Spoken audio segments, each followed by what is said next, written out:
नमस्कार, आप देख रहे हैं मिरर मीडिया। मैं हूं आपके साथ चंद्रा सिंह। स्वागत है आपका जोहार झारखंड में। चलिए रुक करते हैं आज की सुर्खियों पर।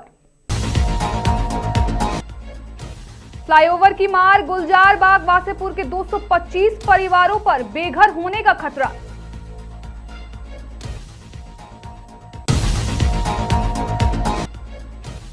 निरसा की बेटियों ने असम में किया कमाल, कुंफू वुसू नेशनल चैंपियनशिप में जीता गोल्ड और सिल्वर।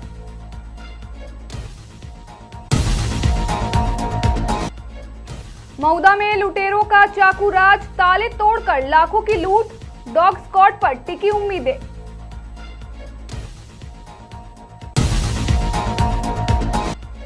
हजारीबाग में सैयद मुश्ताक अली ट्रॉफी का ऐतिहासिक स्वागत, सड़क पर उमड़ा क्रिकेट प्रेमियों का सैलाब।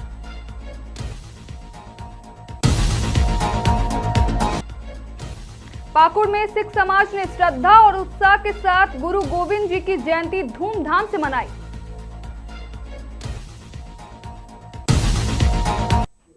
अब खबर विस्तार से। पाकुड़ जिले में सिख समाज ने श्रद्धा और उत्साह के साथ गुरु गोविंद जी की जयंती धूमधाम से मनाई। इस दौरान गुरुद्वारा साहिब में अखंड पाठ, शब्द कीर्तन और ग्रंथ पाठ का आयोजन किया गया, जिसमें सैकड़ों की संख्या में सिख श्रद्धालुओं ने भाग लिया। जयंती के अवसर पर पूरे गुरुद्वारा परिसर को आकर्षक ढंग से सजाया गया था। सुबह से ही श्रद्धालु गुरुद्वारा पहुंचकर मत्था टेकते नजर आए और गुरु गोविंद जी से सुख, समृद्धि और शांति की कामना की। शब्द कीर्तन के माध्यम से गुरुवाणी का संदेश दिया गया, जिससे पूरा माहौल भक्तिमय हो गया। आयोजन के दौरान सिख समाज के लोगों के साथ साथ अन्य समुदायों के श्रद्धालु भी शामिल हुए। गुरुद्वारा प्रबंधन समिति की ओर से जयंती के अवसर पर प्रसाद का वितरण भी किया गया।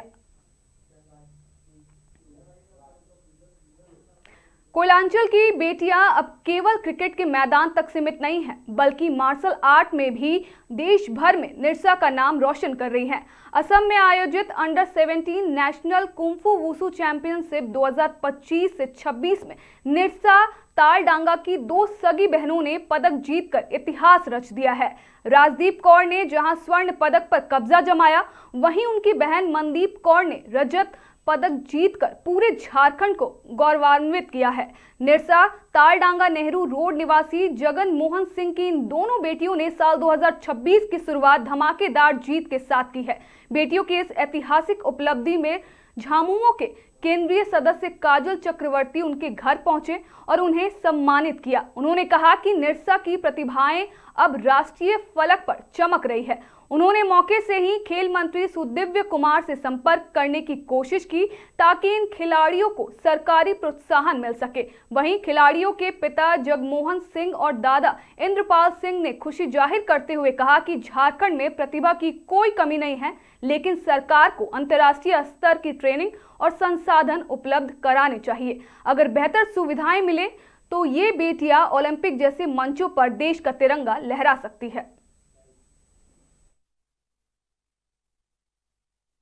तो बहुत अच्छा कर रहे हैं, लेकिन मेरा कोशिश था गोल्ड लाने के लिए, बट हम इस बार हार चुके हैं। तो हम नेक्स्ट बार अच्छा खेलेंगे, अच्छा प्रैक्टिस करेंगे, मतलब और आगे बढ़ेंगे, ताकि हम अगले मैच में हम गोल्ड ला पाएँ। तो ये जो जिस ग्रुप में तुम्हारी हो, किस ग्रुप का था, कितने वेट का था, क्या था?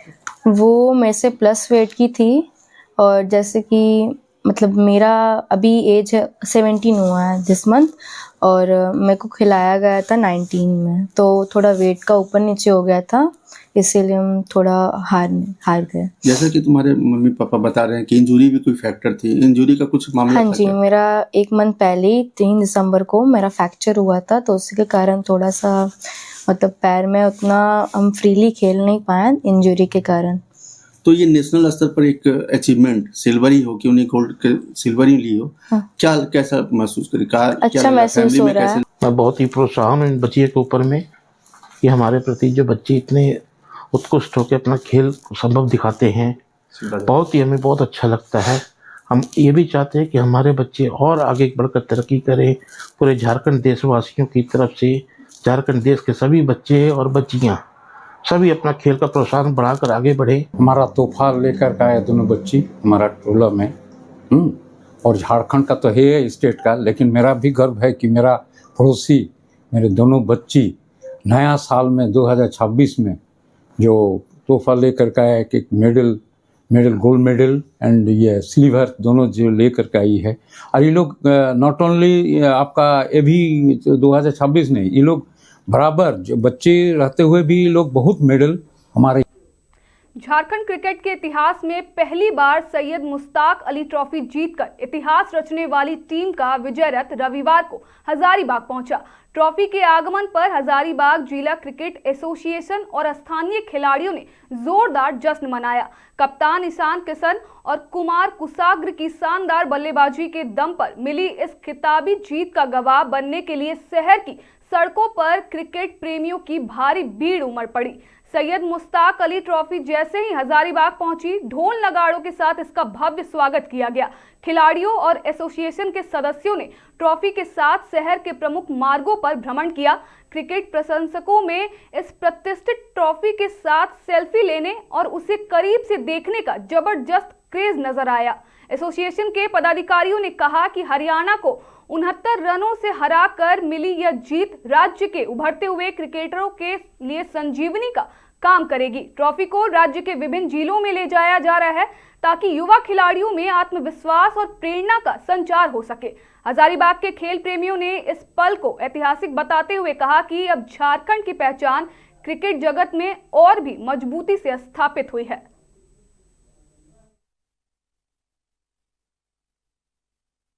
अच्छा लग रहा, मोटिवेट तो करता ही है क्योंकि बहुत हम लोग क्या बोलते हैं, झारखंड बहुत टाइम के बाद जीता है, फर्स्ट टाइम है, तो मोटिवेट तो होता ही है सब। सैयद मुश्ताक अली ट्रॉफी पहला बार झारखंड आया है। हाँ, इसको लेके खिलाड़ियों में कितना उत्साह है? अब तो देख ही रहे कितना कोई आया हुआ है, तो उत्साह तो बहुत ज़्यादा ही है।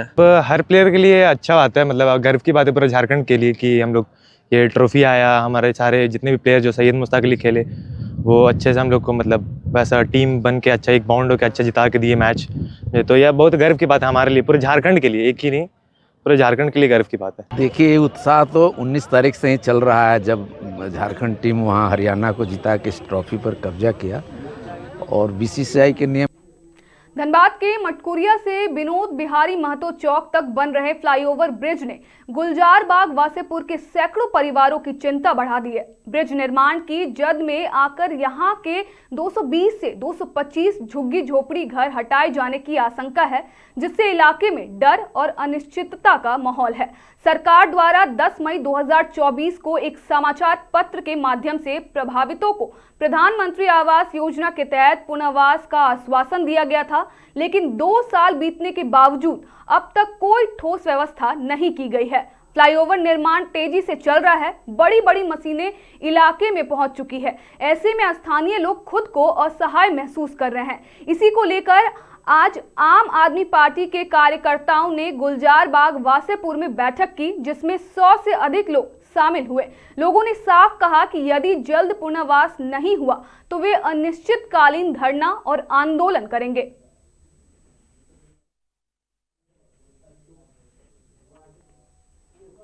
देवघर के घोरमारा में क्रिकेट के Mahakumbh Ghoramara premier league season 10 का रविवार को भव्य समापन हुआ। फाइनल मुकाबले में माई इको मोटर की टीम ने अपने शानदार प्रदर्शन से टाइटन 11 को हराकर चैंपियन की ट्रॉफी पर कब्जा जमाया। इस ऐतिहासिक मुकाबले को देखने के लिए मैदान में हजारों की संख्या में खेल प्रेमी जुटे। कार्यक्रम में मुख्य अतिथि के रूप में देवघर विधायक सुरेश पासवान सहित कई गणमान्य लोग मौजूद रहे। फाइनल मुकाबले में टॉस जीतकर माई इको मोटर ने पहले गेंदबाजी का फैसला लिया था। टाइटन 11 की टीम बल्लेबाजी में पूरी तरह फ्लॉप रही और महज 46 रन पर ढेर हो गई। जवाब में माई इको मोटर की टीम ने सधे हुए अंदाज में बल्लेबाजी करते हुए 47 रन बनाकर टीम का लक्ष्य हासिल कर लिया। विजेता टीम को 31,000 नगद और उप विजेता टीम को समाज सेवी रोहित मंडल की ओर से 21,000 की राशि प्रदान की गई। टूर्नामेंट के सबसे बेहतरीन खिलाड़ी को इलेक्ट्रिक स्कूटी देकर सम्मानित किया गया। विधायक सुरेश पासवान ने खिलाड़ियों का उत्साहवर्धन करते हुए कहा कि ऐसे आयोजनों से ग्रामीण क्षेत्रों की प्रतिभाओं को बड़ा मंच मिलता है। आयोजन को सफल बनाने में चेयरमैन किरण कुमारी और समाज सेवी रोहित मंडल की सक्रिय भूमिका रही।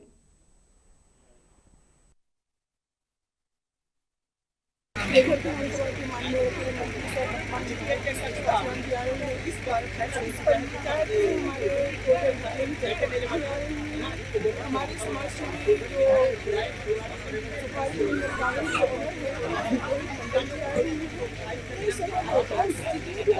बोकारो के ढोरी प्रक्षेत्र में आज सुबह उस समय स्थिति तनावपूर्ण हो गई जब सैकड़ों की संख्या में ट्रक मालिक और लदनी मजदूर AADOCM प्रोजेक्ट के मुख्य द्वार पर जमा हो गए।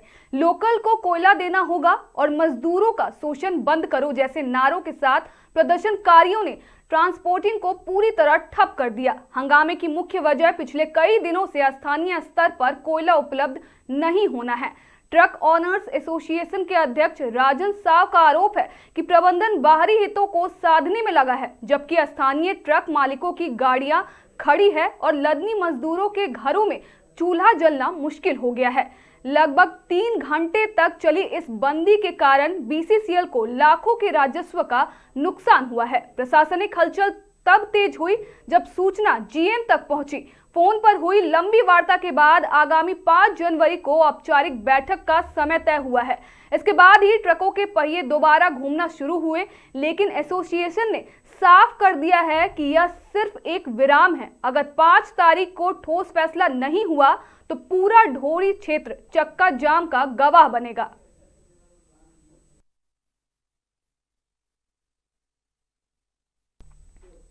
झारखंड में स्थानीय निकाय चुनाव की घोषणा से पहले ही राजनीतिक पारा चढ़ने लगा है।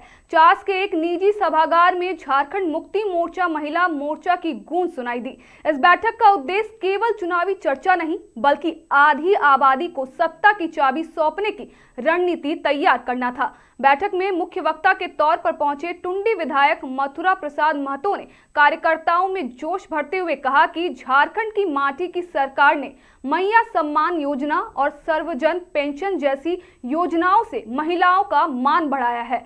अब समय आ गया है कि महिलाएं इन योजनाओं के आधार पर निकाय चुनाव में पार्टी का परचम लहराए। मथुरा महतो ने कार्यकर्ताओं को संबोधित करते हुए कहा कि विपक्ष चाहे जितने भी दावे करे, लेकिन धरातल पर जो काम हेमंत सोरेन सरकार ने किया है उसका तोड़ किसी के पास नहीं है। उन्होंने महिला मोर्चा को प्रत्येक बूथ पर 5-5 सक्रिय महिला कार्यकर्ताओं की टीम बनाने का निर्देश दिया। बैठक के अंत में सभी महिला पदाधिकारियों ने एक सुर में आगामी चुनावों में ऐतिहासिक जीत दर्ज करने का संकल्प लिया। हमारा जो झारखंड मुक्ति मोर्चा महिला समिति है बोकारो में काफी सशक्त है और आने वाला जो नगर निगम नगर निकाय का चुनाव होगा उसमें हमारे उम्मीदवार काफी संख्या में महिला भी होगी और हम लोग जीतेंगे।